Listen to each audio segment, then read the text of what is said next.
transition began. As Frederick Wilkins points out in his indispensable The Law Comes to Texas, the Rangers of the 1870s and following decades were little changed from the men of the 1840s and 1850s. In one basic improvement, for the first time, a Ranger force was permanently established. This prospect of permanency corrected a defect in all of the earlier Ranger units. An experienced cadre of Rangers was maintained in service. Frontier justice had arrived. One might think that McNelly, given his stature in the Texas Rangers' history, was a formidable figure whose very presence caused evildoers to surrender. And this was not true physically. He was barely 5'5" and 125 pounds, dressed almost like a dandy. Brush jacket, duck pants, calfskin leggings, sometimes a beaver hat, and wore his long beard neatly trimmed. However, his men, occasionally referred to as Little McNellys in newspaper accounts, followed him because of the force of his personality, devotion to law and order as he saw it, and undeniable courage. He was indeed one of a kind. One more note about Follow Me to Hell.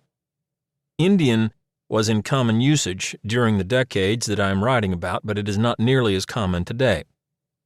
To this author, the word Indian is not by itself derogatory when used as a definition of America's aboriginal inhabitants. Still, I have endeavored to use as often as possible persons' names and or tribal affiliations to keep usage of Indian to a minimum. Okay, now that we got that out of the way, let's pretend we've gathered around the campfire and a tale of legendary people, especially Leander McNelly, is about to be told. Prologue. It was a bright, unusually mild late autumn morning when the men known as McNellys Rangers rode away from Richard King's ranch on fresh horses and, for those who needed them, new saddles.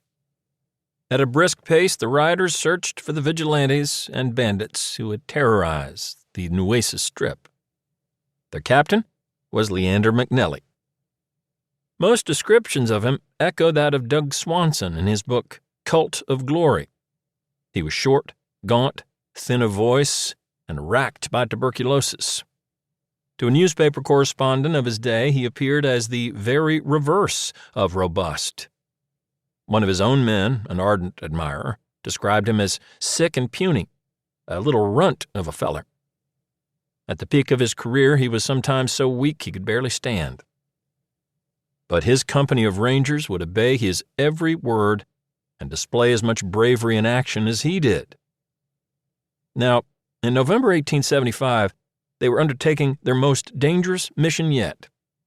To enforce the law, they might have to go south of the Rio Grande, even if an invasion of Mexico triggered a war. As they neared the border, McNelly told his men to stop and rest and double-check their pistols, rifles, and ammunition while they were at it. They did so, then drank from their canteens, mopped their weather-beaten faces, and readied themselves for arriving at the river. Once the Rangers were rested enough and prepared to get on their new mounts, their captain addressed them. "Boys," McNelly began, "I may lead you into hell, but I'll get you out if you do exactly as I tell you to do. I'll never send you into a battle. I'll lead you. All I ask any man to do is follow me." The 40 men climbed up onto their saddles, formed a phalanx behind their captain, and headed south. Once in sight of the Rio Grande and the inhospitable terrain beyond, many of McNellys Rangers wondered if this was only their first view of hell, and they inched their horses closer to the captain. Act 1. Colonists and Captains. No man in the wrong can stand up against a fellow that's in the right and keeps on a-comin'. Ranger Captain Bill McDonald. Chapter 1. Texian Devils.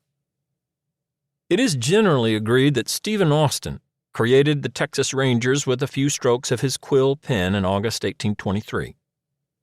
In this call to arms, he did indeed use the word Rangers, but before this missive, there already were Rangers in Texas.